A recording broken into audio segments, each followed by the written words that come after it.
अभी महसूस हुआ कि ये है सोशल मीडिया की ताकत कि एक बच्चा तक भी पहचानता था कि डॉक्टर राखी हैं और ये मालन नदी की सफाई के लिए कुछ कर रही हैं। ये कहानी शुरू होती है मालन नदी के पुल से। 15 साल तक इस पुल से करीब 2 किलोमीटर की दूरी पर रहते हुए अक्सर इस पुल को ये सोचकर पार किया जाता था कि नीचे कोई नाला बह रहा है। तो उन्हें पता चला कि वह वो नदी है जिसके तट पर शकुंतला के पुत्र भारत का जन्म हुआ था, जिसके नाम से हमारा देश जाना जाता है। और कई बार देखते थे कि ऊपर उस पुल से किसी ने प्लास्टिक की थैली में पूजा की सामग्री भरी और उसको उठाकर नीचे फेंक दिया।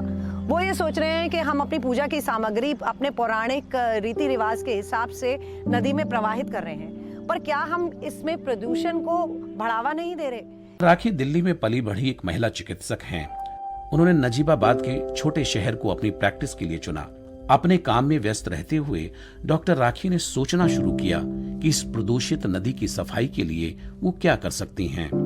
पहले दिन वे जोश में आकर सुबह 7 बजे पहुंच गए और सफाई शुरू की। चुनौती के रूप में कूड़े के पहाड़ थे। उन्होंने हर रोज सुबह अपनी ओपीडी से पहले ये कार्य करना शुरू। देखते ही देखते युवा, कुछ संगठन, स्कूल कॉलेज के बच्चे उनसे जुड़ने लगे। ये सब धीरे धीरे करके बदलाव आया। युवा मुझसे जुड़ने लगे, बहुत से लोग हमसे जुड़ने लगे। लायंस क्लब, लायनेस क्लब, नगर पालिका, प्रशासन, कई सारे क्लब्स हमसे जुड़ने लगे। और तब मुझे समझ में आया कि धीरे धीरे लोगों का जो माइंडसेट है वो चेंज होने लगा हमारे कार्य को देख के। लोग अब हमारे कार्य को जज नहीं करते थे। लोग सोचने लगे कि कुछ बदलाव आ सकता है, कुछ हो सकता है, तो उसी उम्मीद से लोग हमारे साथ जुड़े। और मालन नदी ने उन्हें एक चेंज मेकर की पहचान दिलाई। अब वे केवल एक डॉक्टर नहीं थी, एक सामाजिक कार्यकर्ता, एक लीडर थी। एक दिन इतनी बरसात हो रही थी, हमने गड्ढे तो पहले से करा लिए थे।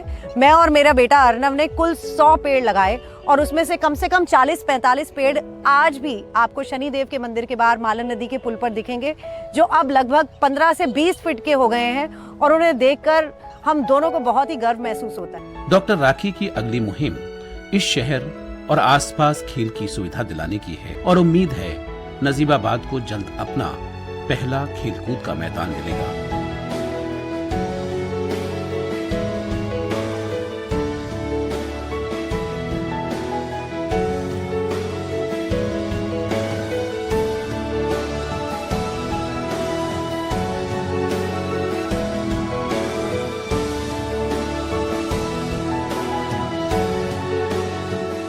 ये है एक साधारण महिला की असाधारण कहानी, जिसके द्वारा किए गए कार्यों ने न केवल बहुत से लोगों के दिल को छुआ, बल्कि उन्हें अपने प्रयासों से असंभव को संभव करके दिखाया।